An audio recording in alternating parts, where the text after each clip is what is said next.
Hi guys, so this is the first video of a new web series I'm going to be doing called Real Talk.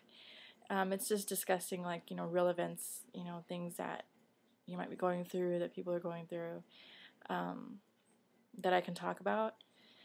And the first topic I'm going to be covering is actually because a friend of mine is going through this right now, and it just kind of inspired me to speak up a little bit and make a video about it, hoping to maybe help her. But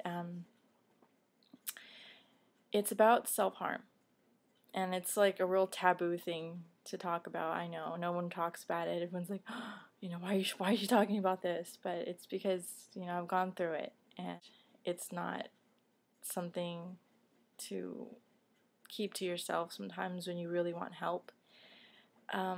It's good to tell people sometimes, someone you really, really trust, not someone who's going to tell other people, that's not what you want. But,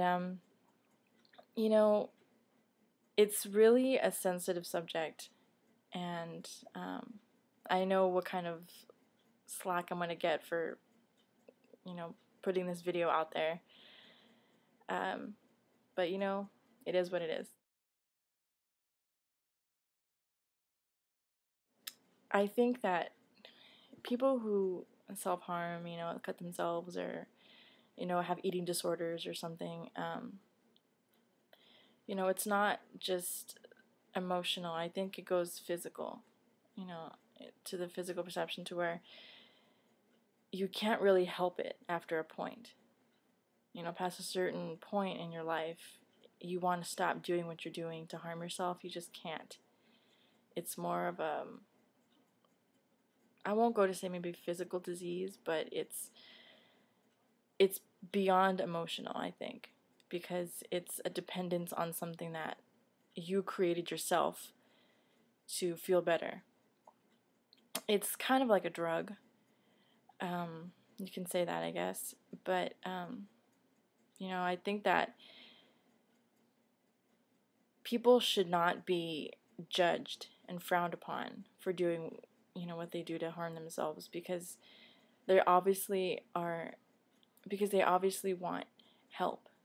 They want someone to be there for them and support them and, cheer them up or something. I don't condone it at all. I don't know anyone who would, but I think that if you are among those who do self-harm, you need to have a trusted friend or family member to talk to, sort of like a sponsor or a supporter of some kind. Someone who really is there for you to talk to, someone you can share everything with. Because I think that also minimizes the chances of you doing it again. So I think that a support system is very lucrative to recovering and to stop self-harming. I suffered a lot in my younger years, during high school and stuff. I started self-harming when I was freshman year, I think.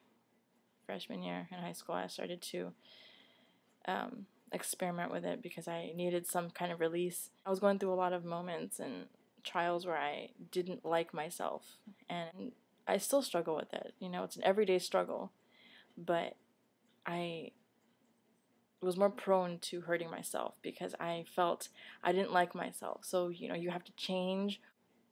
That's how it was for me, because I was so ugly, and, I was this freshman who no one liked, and I only had like a couple friends. And, I wasn't the popular girl, the pretty girl, the cheerleader. I wasn't her, and I wanted to be. I was this like shy outcast, and I wasn't that girl. So I felt that by self-harming, I was making myself feel better. And so I did it more and more and more, and it developed into this habit where I couldn't pull myself up. I was in this dark hole, and there was no way out for me. I felt like the only way to pull myself out of that hole was, to cut until I felt happy. And then I'd be cured, but that's not the case. It gets worse the more you do it. And yeah, so it's definitely something that I struggled with, and I tried to hide it from everybody. And there was moments in my life where I felt like I just wanted to end everything. I wanted to just end it all and just do it once and for all and just be done with myself. And I've actually tried it, but every time I would, get into that zone in my head, I would tell myself, there's people out there who really do care about me, and I would not be doing anyone any good by offing myself. So I pulled myself up, even for the moment, and I stopped. But that's another thing too, is that I was one of those people who always felt like, oh, if I die, no one's gonna care. Everyone who hates me is gonna feel sorry they ever messed with me, and sorry they were ever bullies and stuff like that. People who talked bad to me are gonna feel sorry, and they're gonna miss me and all this stuff, and I'm gonna be gone forever. But I realized that was stupid to talk that way, and I just realized that I had to pull myself out, because you have to help yourself. People can help you to help yourself, but as long as you do it and you get help. I had my best friend to go to when I would want to do something like that, and she would talk to me and tell me, think about what you're doing, think about who you're going to hurt by doing all these things, and she really helped me out. So I suggest that if you feel the need to self-harm, which I hope you don't, but if you do, find someone that you can trust 110%, talk to them, and really get an insight of what you're doing, what you're going to do, and how you're going to hurt those people around you. So I believe that's probably the end of my video. If you have any questions, any concerns, you want to talk to me, feel free. I'm here for you. And I really hope that this helped any of you who are watching or going through the same thing. And I love you all. Have a good day.